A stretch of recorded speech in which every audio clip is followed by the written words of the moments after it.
Chef. Gasongo. Uragomba gutaha. Gasongo yavuye hejuru hanuka. Iyo yaraguye ate nibyo ntambaza. Ngo agomba gutaha. Dore apolisi baje bamuherekeje. Umwenda uva hejuru umuntu ariko giye simubona sinza aho ari. Nu dans le couloir. Bijanye cyo gutaha we.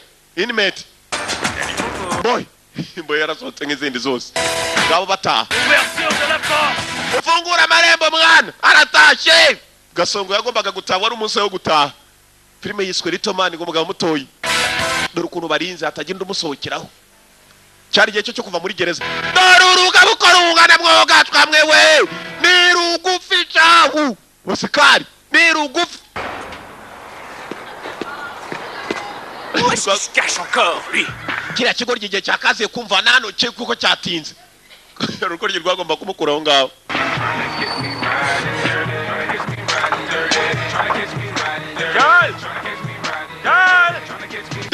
Dari we nawe ntabwo amubona aresha n'amapine. Dari we se ariye bossira kumbe urunu rukoze rwuriya nyanga ufafite umukozi dore umukozi boss bamukubise urugi arahanuka. Percy Kigoryi fosi c'est pour rien Karl. mwana boss Dari unyihanganire Dari ntabwo nenda kubonye boss ariko rye ni wongera kuvuga iryo jambo ntabwo wambonye nzakubaza impamvu utambona wowe kahambirwa kuki utambona ntabwo ndora kuvuga ngo boss iri mugufi reka da boss ntabwo nari nakubonye gusa ariko nta mpamvu ituma nakubona. Je vais te donner un avant-goût. Boss mwana nataye imbere dore nasohoye umuziki reka ngushiremo wumve. Ouais. Araka ubu muziki w'umukozi. On n'a pas tiré sur moi encore, mais on m'a frappé sur le cou et aussi sur le crâne, avec une grosse barre. Écoute les paroles, écoute ça. On ira chez le boucher encore. On y léchera une épaule de porc. Bébé, je sais que t'adores le jambon. Si t'es juif, j'ai aussi un peu de sauce. Comme boss nyangufi yarakaye. Yo, ferme là le chameau. Cyoca Kigoryi. C'est du 50 cent. Iyo ndirimbo ya 50 cent. 50 cent. Ntabwo ari ya 50 cent mwana. De friandises. Ni umuziki wanjye nikoreye. Kumbe uwo muziki kuko no 50 cent babita kandi shop. Il faut P-Unit, ouais.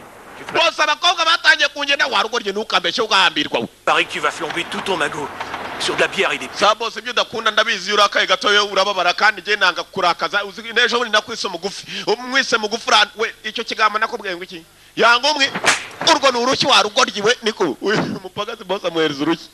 J'en ai pas Iyo besoin. kimwise mugufi kirabizira gusa. Tu peux pas continuer à me frapper car... Ntabwo biko byarakubwiye boss nukomeza komereza inshinanye nta jambo ribi nongera kukubwira. Passez. Sibyo boss. Ne me pousse pas. Nongera boss. Je suis vraiment Kirarira. hors de la crise de nerfs.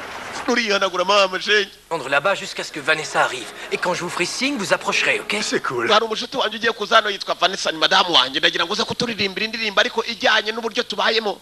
Agiye kuza uririmba indirimbo y'urukundo ko nkunda kumujyana mu bintu by'urukundo. Sasa hako naruwa bindaga bari mu hoteli karibu. T'as enfin décidé d'aller... Naro rugira ikibazo kabisa jewe ndi hano kunezeza abakiriya b'ihoteli. Eba ndakuririmbira kabisa wonyereka gusunya icinye cyarute nguri. Ntabwo apfa kuturirimbira hamwe. Vraiment nécessaire, tu crois? Mwana ibi ntabwo byari ngombwa kumpa amafaranga ariko niba nawe ndeba reka nyacomeke mu mufuka. Ngo ntabwo byari ngombwa kwampa inoti. Merci beaucoup. Amwongera ndi. Bakira ngaho Vanessa yaranje ni madamu wa Mukarage yarishimye. Chérie vite chérie. Tu sais pas à quel point je suis